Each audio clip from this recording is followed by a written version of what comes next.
aus der Reihe meines Burgenlexikons.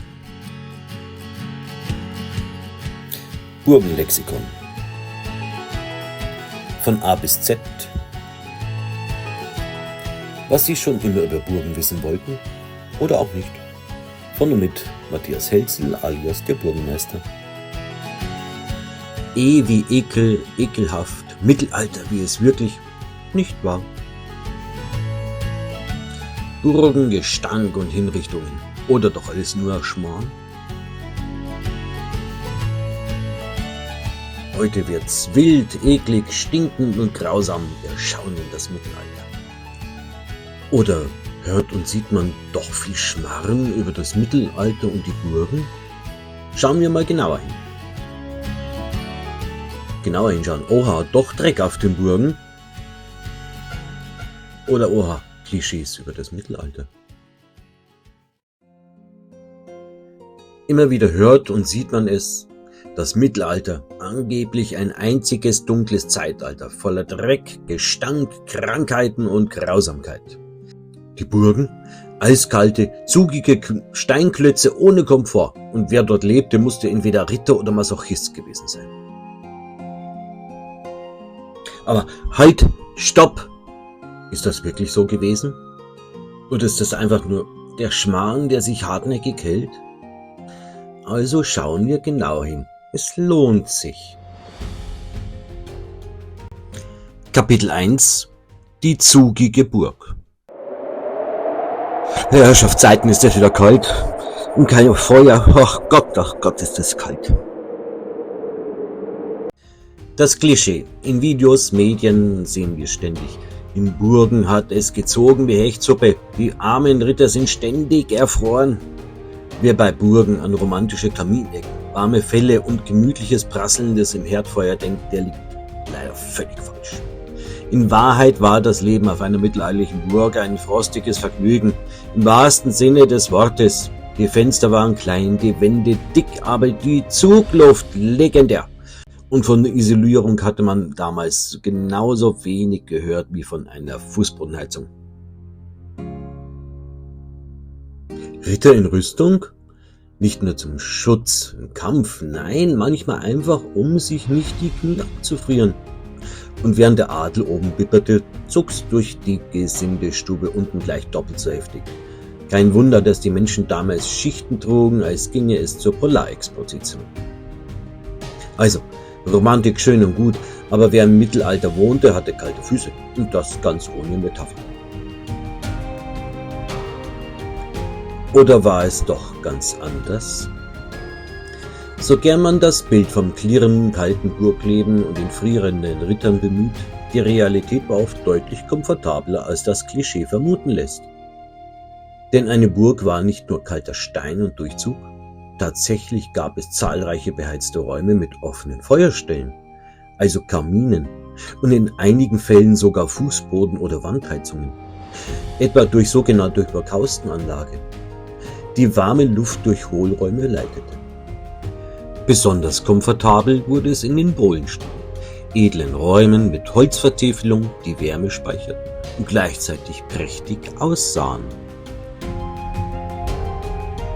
Und so könnte eine gemütliche Stube auf einer Burg ausgesehen haben, mit Kaminfeuer, einer Glasscheibe, einem schönen Tisch, einem schönen Stuhl, und auf manchen Burgen haben sich solche Bohlenstuben sogar erhalten. Verzierungen und reiche Ausstattungen waren durchaus üblich, vor allem im repräsentativen Bereich. Und von wegen dunkle Löcher statt Fenster. Viele Burgen verfügen über Verglasungen, zum Beispiel Butzenscheiben, aber auch größere Sprossenfenster oder rautenförmige Scheiben, die durchaus Tageslicht hineinließen. Das gerne zitierte Stroh im Fenster, wenn überhaupt, dann nur in der besonderen kalten Jahreszeit und auch dann nur als zusätzliche Abdichtung, nicht als Standardlösung. Und ja, tragbare Heizöfen, sogenannte Pfannenöfen, gab es ebenfalls. Mobil, praktisch, effizient. Die Burgbewohner wussten sich zu helfen. Oha, dann war es wohl doch wohnlicher auf einer Burg als gedacht. Wenn man so einen schönen Raum links sieht, sogar mit Fensterladen zum Verschließen. Wahnsinn. Quellen dazu: Gies, Leben im Mittelalter. Zäune, Joachim, Burgen, Symbole der Macht. Villa Thomas, Burgen im Mittelalter, Geschichte, Architektur und Alltag. Kapitel 2: Gestank. Überall Gestank. Ekliges Mittelalter. Klischee, wie dreckig und schmutzig das Mittelalter doch war. Und der Burghof, überall Schlamm und Fäkalien, ein Misthaufen, Schweine laufen rum, Hühner laufen rum, Vieh überall, wo man hinschaut. Im Dorf nicht besser, auch hier die Straßen voller Schlamm und Unrat, und stanken haben's alle. Gestunken, für Teufel. Das Mittelalter? Ein einziger Mief. Überall Gestank, wohin die Nase reicht. Menschen, die sich nie waschen, Gassen voller Unrat, Schweine auf der Straße, Kloaken unterm Fenster und mittendrin Ritter, Könige, Bauern. Alle gleichermaßen stinkend. Waschlappen, Fehlanzeige. Seife, Luxusgut. Statt Shampoo, Schweiß, Stallgeruch und die Ausdünstung der letzten Wochen. Parfümierte Höflichkeit, wohl eher überdeckte Körperverwesung. Burgen sollen romantisch gewesen sein? Denkste, ein Burgsaal voller Menschen war vor allem eins: ein stinkendes Inferno. Und was war mit Toiletten? Bestenfalls ein Loch im Erker. Im schlimmsten Fall der Burggraben. Der war jedenfalls garantiert nicht nur mit Wasser gefüllt. Kurz, wenn man heutigen Mythen glaubt, dann war das Mittelalter ein Zeitalter der Gerüche, vor allem der schlechten. Und niemand störte sich daran. Warum auch? Sie kannten es ja nicht anders. Der Vorwurf kommt nicht von irgendwo. Selbst der Humanist und Ritter Ulrich von Hutten schrieb um 1520, er ziehe es vor, in der Stadt zu wohnen, weil man es auf dem Land vor Gestank und Unrat nicht aushalte. Fragen wir mal nach. Hallo, Herr Ritter, auf ein Wort. Was halten Sie von Waschen? Also waschen? Nein, danke. Wir leben da im Mittelalter. Und die Clowns sind wir sowieso. Aber war das wirklich so? Ganz so einfach ist es nicht. Das Bild vom ungewaschenen Mittelaltermenschen gehört zu den beliebtesten, aber auch hartnäckigsten Klischees und ist historisch nur teilweise haltbar. Tatsächlich war Körperpflege durchaus ein Thema. Öffentliche Badestuben waren im Mittelalter weit verbreitet, gerade in Städten. Männer und Frauen badeten regelmäßig, manchmal sogar gemeinsam. Man kämmte sich, benutzte Öle, Salben und Kräuter zur Reinigung und für den Duft. Die christliche Kirche kritisierte zwar viel Körperlust, aber nicht Hygiene an sich. Hey, hallo, das ist nicht das Badehaus, das ist der Burggraben, der dient zur Verteidigung. Vielleicht sah so ein mittelalterliches Spa aus. Und nein, der Burggraben war nicht das Spa, auch wenn mancher das vielleicht missverstanden hat. Tja, Zeit für ein Bad auch im schmutzigen Mittelalter. Auch die Vorstellung, niemand habe eine Toilette benutzt, ist überzogen. Aborte gab es, vom einfachen Plumpsklo bis zur durchdachten Erkern, die direkt in einem Abwasserkanal oder an einen Hang führten. Auf Burgen gab es sogar Latrinen mit Spülfunktion durch Regen- und Flusswasser. Und was Ulrich von Hutten sagt, lieber in der Stadt wohnen als auf dem Land, wo es stinkt, richtete sich eher gegen die Misthaufen und Viehhaltung direkt neben der Wohnstube als gegen die Menschen selbst. Auch heute würden wir ländliche Stallluft kaum mit Körpergestank verwechseln. Kurz gesagt, das Mittelalter roch, ja, aber nicht nach einem Menschheitsproblem, sondern einfach nach einem Leben ohne synthetische Seife, Deo, Kanalisation. Ungewohnt? Sicher. Unhygienisch? Nicht unbedingt. Quellenhinweise: Gies Josef, Leben im Mittelalter, Klaus Arnold, Alltag im Mittelalter, Albrecht Klassen, Handbuch zur Geschichte der mittelalterlichen Hygiene. Und so könnte es ausgesehen haben. Links die Vorburg einer Burg, ja, der Wirtschaftshof, sauber gehalten, da wird emsig gearbeitet. Natürlich laufen auch mal Tiere auf den Hof rum. Es ist ein Wirtschaftshof. Es werden auch Tiere gehalten zum täglichen Bedarf. Und rechts das aufgeräumte Dorf. Vielleicht wie in Miltenberg läuft ein Bach durch das Dorf hindurch und wird für die Abwasserentsorgung genutzt. Kapitel 3: Bauern, bettelarm und täglich geköpft. Mittelalter, wo das Leben der Bauern ungefähr so schön war wie ein Zahnarztbesuch im Dunkeln mit einer rostigen Zange. Denn das Klischee sagt, jeder war Leibeigner. Frei? Ha, vergiss es. Freiheit war ein Gerücht, irgendwo jenseits des Hofes. Der Bau war quasi ein wandelnder Sack Kartoffeln mit Steuernummer. Eigentum des Grundherrn mit Haut, Haar und Heugabel. Und reich? Reich an Erfahrung höchstens. Essen? Wenn's gut lief, gab's Brei. Wenn's schlecht lief, gab's nichts. Kleider? Ein Sack mit Löchern. Freizeit gibt's nicht, nur Fronarbeit. Und falls mal ein Feiertag kam, auch mit Fronarbeit, nur mit Weihwasser. Und wehe einer widersprach. Zack, Schafott. Frei, vergiss es. Und zu essen, gerade mal eine Suppe mit einer Rinde drin. Sich zu beschweren war ungefähr so sinnvoll wie barfuß über eine Ritterrüstung zu tanzen. Ein falsches Wort und schon ab mit dem Kopf oder mit dem Ohr oder mit der Hand, je nach Laune des Lokalfürsten. Kurz gesagt, das Leben als mittelalterlicher Bauer war ein Mix aus Armut, Angst und Aderlass. Jeden Tag drohte der Galgen und das Einzige, was sicher war, die Steuer. Ach ja, und der Kirchenzehnt und der Frondienst und der Zehnt auf den Zehnt und ach, lassen wir das. Hinrichtungen, Strafen waren im Mittelalter an der Tagesordnung. Fix, jetzt haben sie mich auch erwischt, obwohl ich nur mit den Mittelalter-Klischees aufräumen wollte. Mittelalterliche Bauern. Wer waren die Bauern wirklich? Man hört es oft. Bauern im Mittelalter waren bettelarm, entrechtet, und wenn sie Pech hatten, wurden sie bei jeder Kleinigkeit geköpft. Aber trifft das wirklich zu? Viele Menschen im Mittelalter lebten tatsächlich unter schwierigen Bedingungen.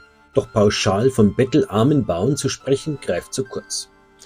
Ein großer Teil gehörte zur Gruppe der sogenannten Grundholden.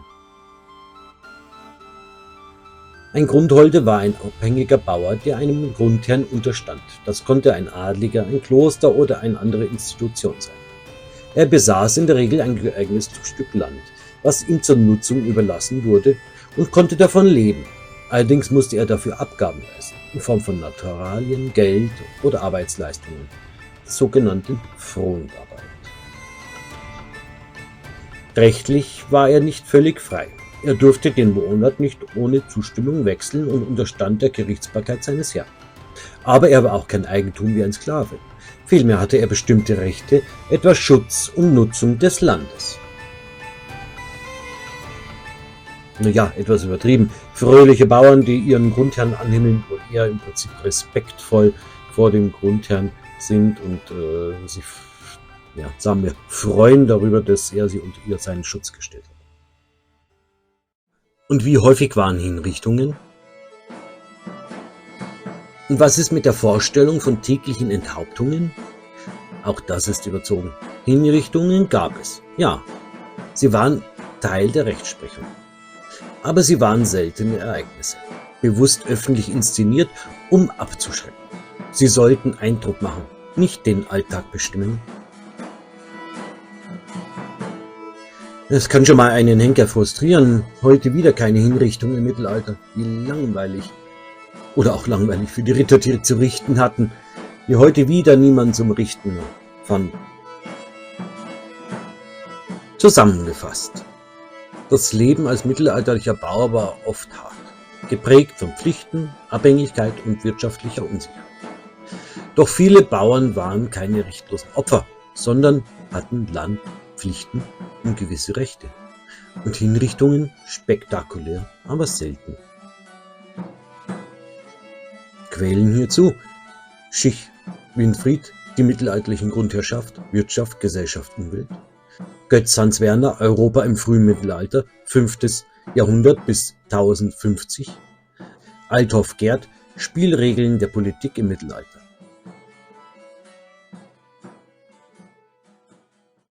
Kapitel 4: Schmarren mit System.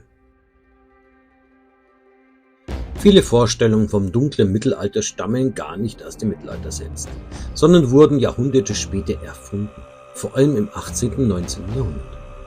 Aufklärung, Romantik, Historismus. Diese Epochen hatten ein großes Interesse daran, das Mittelalter als krassen Gegensatz zur eigenen Zeit darzustellen. Mal als barbarisch und düster, mal als nostalgisch und verklärt. Und genau auf diesen Schmarrn mit System bauen bis heute viele Dokus, Bücher und YouTube-Videos auf. Ekel, Grauen, Elend, das verkauft sich eben gut.